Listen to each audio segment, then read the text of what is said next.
నమస్తే, welcome to YOYO TV. Telangana రాష్ట్రంలోని నిరుద్యోగులందరూ కూడా ప్రభుత్వంపై ఒక ధర్నా కార్యక్రమం అయితే నిర్వహిస్తూ ఉన్నారు. దానికి సంబంధించి కూడా ఎవరైతే అశోక్ సార్ కూడా ఆమరణ నిరాహార దీక్షకైతే కూర్చోవడం జరిగింది. దాదాపుగా 10 రోజుల దీక్షలో భాగంగా నిన్న ఏదైతే రాజ్యసభ ఎంపీ ఆర్ కృష్ణన్న గారు కూడా పోయి కలవడం జరిగింది. అదేవిధంగా ప్రభుత్వాన్ని కూడా కలవడం జరిగింది, ప్రభుత్వంలోని మంత్రుల్ని కలవడం జరిగింది నిరుద్యోగుల తరపున. మరి ఒకసారి అన్నగారితో మాట్లాడదాం, మరి నిరుద్యోగులకు ఎట్లాంటి భరోసా చెప్పదలుచుకున్నారు, ఎందుకంటే నిన్న ప్రభుత్వాన్ని కలవడం జరిగింది కదా. అన్న నమస్తే ముందుగా. మరి ఇప్పుడు నిరుద్యోగుల తరపున నిన్న అక్కడికి వెళ్ళి చూడడం జరిగింది. దాదాపుగా కొన్ని నెలల నుండి నిరుద్యోగులు అందరూ కొట్లాడుతూ ఉన్నారు. ఏందన్న ప్రభుత్వం వైఖరిని ఎట్లా 50 ఏళ్ళ నుంచి కొట్లాడుతున్నా. ఇప్పుడున్న ఉద్యోగులల్లో సగం మంది నేను పోరాడుతూ వచ్చిన వాళ్ళే ఉన్నారు. ఏ డిపార్ట్మెంట్కి పోయినా, టీచర్ల దగ్గరికి పోయినా, అన్నా నువ్వు పోరాడితేనే మాకు జాబ్ వచ్చిందని అంటారు. కానిస్టేబుల్, ఎస్ఐలు ఎక్కడో ఆ విధంగా నిరుద్యోగ సమస్య గురించి పోరాడి అనేక విజయాలు సాధించాం. నిన్న అశోక్ 2 లక్షల కాంగ్రెస్ పార్టీ ఎన్నికల్లో ఇచ్చిన వాగ్దానం ప్రకారం 2 లక్షల ఉద్యోగాలు భర్తీ చేయాలి. అదేవిధంగా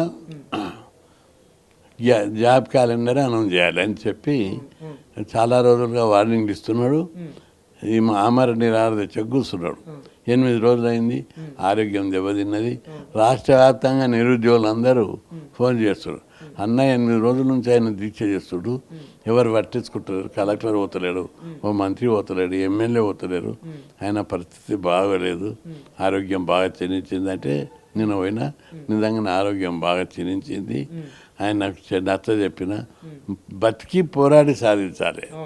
సత్యదావని అంటారు ఈ గవర్నమెంట్, సిగ్గుదప్పిన గవర్నమెంట్.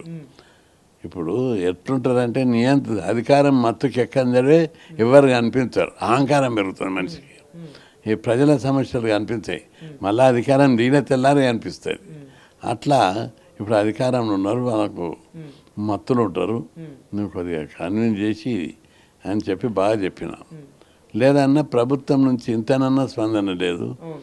నేను సావో జాబ్ క్యాలెండరు ఒకటి అనౌన్స్ చేసి దాకా నేను విరమించని చెప్పాడు.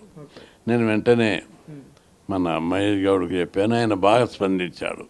అన్న తప్పనిసరి నేను ప్రభుత్వానికి చెప్తా, నా లెవెల్లో ప్రయత్నం చేస్తానని చెప్పాడు. ఆ తర్వాత శ్రీధర్ బాబు కలిసాం. ఉన్న మంత్రివర్గంలో బాగా స్పందించేటోడు ఆయన ఒక్కడే. పోయి కలిసి మాట్లాడితే స్పందించాడు. నేను మంత్రులతో మాట్లాడతా, జిల్లా ఇన్ఛార్జి మంత్రితోటి ప్రభుత్వం దృష్టి కూడా తీసుకొస్తా, తప్పనిసరి మేము ఆయనతో చర్చలు జరిపి సానుకూలంగా నిర్ణయాలు తీసుకుంటాం. ఎట్లా జాబ్ల గురించి మేము పాజిటివ్గానే ఉన్నాము. కొద్దిగా బడ్జెట్ కొరత వల్ల కొన్ని సమస్యలు ఉన్నాయి, దానివల్ల మేము అందరితో మాట్లాడి పాజిటివ్గానే వెళ్తామని చెప్పి ఆయన హామీ ఇచ్చాడు. అంటే వరుసగా దాదాపుగా ఈ నిరుద్యోగుల విషయంలో అన్న కావచ్చు, అంటే ఇప్పటికీ 60,000 ఉద్యోగాలు ఇచ్చిన ప్రభుత్వం చెప్తా ఉంది. నిరుద్యోగులు ఏమో అసలు ప్రభుత్వం అది గత ప్రభుత్వం ఇచ్చినామని చెప్పేసి నిరుద్యోగులు అంటా ఉన్నారు. ఈ సమస్యలు కావచ్చు, అదేవిధంగా ఫీజు రియంబర్స్మెంట్ గురించి కావచ్చు, ఇలాంటి చాలా అంశాలపై మీరు కూడా కొట్లాడుతూ ఉన్నారు. ఏంటి ఈ ప్రభుత్వ వైఖరిని ఎట్లా చూస్తారన్న? అసలు ప్రభుత్వం దున్నపోతు మీద మానబడ్డట్టు ఉంది. ముఖ్యమంత్రి రేవంత్ రెడ్డి రావాలంటే ఈ గతంలో కేసీఆర్ అనేక ప్రజా సమస్యలను పక్కదారి పట్టించాడు, పెండింగ్లో పెట్టాడు. ఉద్యోగాలు ఇస్తలేడని ఆయన పీరియడ్లో 900 నుంచి 1000 సార్లు ధర్నాలు, ర్యాలీలు, మీటింగ్లు పెట్టాం. ప్రభుత్వం మొండికేసింది అయినా చేశాం. దించడానికి నిరుద్యోగులందరూ పట్టుబట్టి దించారు. ఈయన అప్పుడు అన్ని మీటింగ్లోకి వచ్చాడు రేవంత్ రెడ్డి. మేము అధికారంలోకి వస్తే డిఎస్ చేస్తాం, నిరుద్యోగ సమస్య పరిష్కారం చేస్తాం, మెగా డిఎస్ చేస్తామని చెప్పి వాగ్దానం చేశారు. అనేక మంది చిక్కటపల్లి లైబ్రరీ వేదికగా చేసుకొని ఉద్యమాలు జరిగినాయి. అధికారంలోకి వచ్చినాక కొత్త నోటిఫికేషన్లు కొన్ని వేయాలని ప్లాన్ చేస్తున్నారు, ఏ మాట కామాట.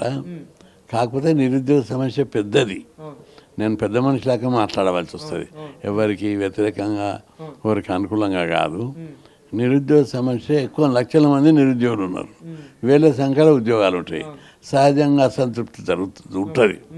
అయితే గత ప్రభుత్వం నోటిఫికేషన్ లేచి కోర్టు కేసుల ద్వారా పెండింగ్లో పడ్డాయి, రిక్రూట్ కాలేదు.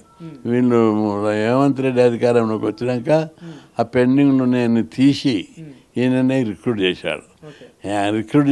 జాబులు కూడా ఇచ్చాడు. కొన్ని పెండింగ్లు ఇప్పటికి కోర్టు వల్ల పెండింగ్లు ఉన్నాయి, అవి నడుస్తున్నాయి.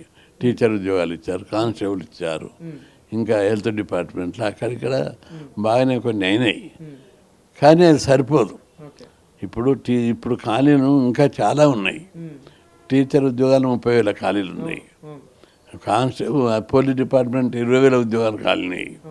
Health department 5-6,000 ఖాళీనాయి. ఇప్పుడు యూనివర్సిటీలల్లో 2,000 మీద ఖాళీలు ఉన్నాయి, ప్రొఫెసర్, అసిస్టెంట్ ప్రొఫెసర్, ఇట్లా పెద్ద మొత్తంలో ఖాళీలు ఉన్నాయి.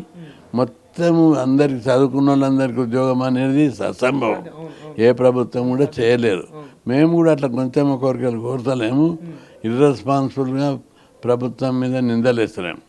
ఉన్న కాడికి ఎన్ని అయితే రీజనబుల్ వేకెన్సీలు ఉన్నాయో వాటిని భర్తీ చేయడానికి చర్యలు తీసుకోమని వాళ్ళు చెప్పిన మాటలే కదా సార్. అంటే మేనిఫెస్టోలో వాళ్ళు పెట్టినట్టే 2 లక్షలు కావచ్చు, గతంలో ఇప్పుడున్న అధికారం ఉన్న ఎమ్మెల్సీలు కావచ్చు, వీళ్ళందరూ గతంలో నిరుద్యోగుల మద్దతు తీసుకొని గెలిచిన వాళ్ళే కదా. ఇప్పుడు వాళ్ళు ఎవరు స్పందిస్తలేరు అని చెప్పేసి నిరుద్యోగుల బాధ. అవును, అందుకే ఈ సమస్య పరిష్కారానికి ప్రభుత్వం మీద కొంత ఒత్తిడి పెంచితేనే కొత్త నోటిఫికేషన్లు వేస్తాయనే వ్యూహంలో భాగంగానే ఈ కార్యక్రమాలు జరుగుతున్నాయి. అశోక్ కొద్దిగా చొరవ తీసుకొని ముందుకెళ్ళాడు. ప్రభుత్వము వీళ్ళు ప్రతి ఒక్కరు వీళ్ళు విద్యావంతులు, మేధావులు. ప్రభుత్వం చర్చలు జరిపి ఇది చేస్తాం, ఇది సాధ్యం కాదు, ఈ ప్రాబ్లంకి ఇట్టున్నాయి అని చెప్తే సమస్య పరిష్కారం అవుతుంది. అంతేగాని మొండికి వేసి కూర్చుంటే, ఆయన మొండికి వేస్తే ఆయన ప్రాణం పోతుంది, ప్రభుత్వం పరువు పోతుంది. మరి సమస్యలని చూస్తూ ఉన్నారు, ఈ పోరాటాలు చూస్తూ ఉన్నారు. సో మరి నిరుద్యోగులకు ఈ మద్దతుగా మీరు ఏం చెప్పదలుచుకున్నారు? మరి ఈ ఫైట్లో మీరు కూడా భాగస్వామ్యంగా ఉంటారా? ఎందుకంటే గతంలో మీరు అనేక అంశాల మీద, విద్యార్థుల విషయంలో ఫీజు రీంబర్స్మెంట్, స్కాలర్షిప్లు కావచ్చు, గురుకులాల్లో విషయాల్లో చాలా ఫైట్ చేస్తూ ఉన్నారు. సో ఈ అంశం మీద ఎట్లా స్టాండ్ తీసుకోవచ్చు? అంటే సీఎం ఈ మంత్రివర్గం ఎట్లున్నారంటే ఎవరికి వారే యమునా తీరే. సీఎం కొద్దిగా మంచి పేరు తెచ్చుకోవాలి, ఏదో ఒకటి చేయాలని ఆయనకున్నది. ఆయన తోటి మాట్లాడిన సందర్భంలో కనిపిస్తుంది. ఇక్కడ మంత్రులు ఎవరికి దోచినంత వాళ్ళు దోసుక తింటున్నారు. బస్తాలు పట్టుకొని, బ్యాగులు పట్టుకొని, విప్లవ బ్యాగులు కావు, సంచి బ్యాగులు పట్టుకొని తిరుగుతున్నారు. వీళ్ళు ఈ విధంగా దోపిడికి ఎగబడట్లా, ప్రజా సమస్యలు పట్టించుకుంటలేరు, ప్రభుత్వానికి చెడ్డ పేరు వస్తుంది. రెండవది, ఫీజుల రియంబర్స్మెంట్ బకాయిలు ఇవ్వమంటే ఇస్తలేరు. అరే 22 నెలలు అయింది, 20 రూపాయలు కూడా ఇవ్వలే. అంటే ఎవ్రీ ఇయర్ 5,000 కేటాయిస్తున్నారు. కేంద్ర ప్రభుత్వం 3 నుంచి 4,000 కోట్లు ఇస్తుంది. అయినప్పటికీ కూడా ప్రభుత్వం ఫీజుల బకాయిలు ఇస్తలేరు. ఆ స్కీమ్ ఎత్తేయాలని కుట్ర చేస్తున్నారు. స్కీమ్ ఎత్తేసి కుట్ర చేస్తే ఏ మంత్రి తిరిగాడు, ఏ నాయకుడు తిరిగాడు, ఎవడు బయటికి రాడు. అంత విప్లవం చుట్టుకొస్తుంది. ఇప్పటికే రాష్ట్రంలో బీసీ విప్లవం ఉంది, వాదం కట్టి. కాబట్టి బీసీ ఫీజుల రియంబర్స్మెంట్ స్కీము నేను పోరాడి పెట్టించిన. ఈ రాజశేఖర రెడ్డి పీరియడ్లో 5 రోజులు దీక్ష చేస్తే ఆయన స్పందించి స్కీమ్ పెట్టాడు. రెండవసారి ఆయన అధికారంలో రావడానికి ఆ స్కీమే కారణం. యూత్, స్టూడెంట్స్ అంతా తిరగబడి ఆయనకు సపోర్ట్ ఇచ్చాం. మేము ఓపెన్గా సపోర్ట్ ఇచ్చాను. జనరల్గా నేను ఓపెన్గా సపోర్ట్ కానీ అప్పుడు ఇచ్చిన.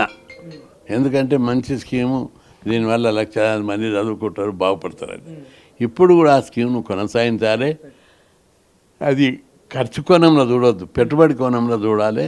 ఆ స్కీమ్ యథావిధిగా కొనసాగించి బడ్జెట్ రిలీజ్ చేయాలనుకుంటున్నాం. ఇప్పుడు ప్రభుత్వంలో ఎట్లాంటి చెడ్డ పేరు బయట ఉందంటే, పైసలు కమిషన్ ఇచ్చిన బిల్లులు పాస్ అవుతున్నాయి, కమిషన్ ఇవ్వని బిల్లులు పాస్ అవుతలేవు. కాంట్రాక్టర్లకు ఒక్కొక్కరికి 5,000 కోట్లు, 6,000 కోట్లు బడ్జెట్ లేదు. మిగతా ఎట్లా పాస్ అవుతాయి కాంట్రాక్టర్లు? పిల్లల చదువు, స్కాలర్షిప్ ఫీజులు ఇవ్వరా? బడ్జెట్ లేదు. కానీ కాంట్రాక్టర్లకు ఒక మంత్రి కాంట్రాక్టర్కి 7,000 కోట్లు బిల్లు ఇచ్చారట, ఇంకో మంత్రికి 5,000 కోట్లు. ఈ బినామీ కాంట్రాక్టర్లు ఎవరి పేరు మీద ఉంటాయి, వాళ్ళదే. ఇట్లా బినామీలకు 1,000 కోట్లు ఇచ్చుకుంటూ ఇక్కడ ఎందుకు ఇస్తలేవు? నీకు ఇప్పుడు విద్యార్థులు ముఖ్యమా, కాంట్రాక్టర్లు ముఖ్యమా? అందుకే పెద్ద ఎత్తున పోరాటం చేస్తాం. ప్రభుత్వం మెడ నుంచి అన్ని డిమాండ్లు సాధించుకుంటాం.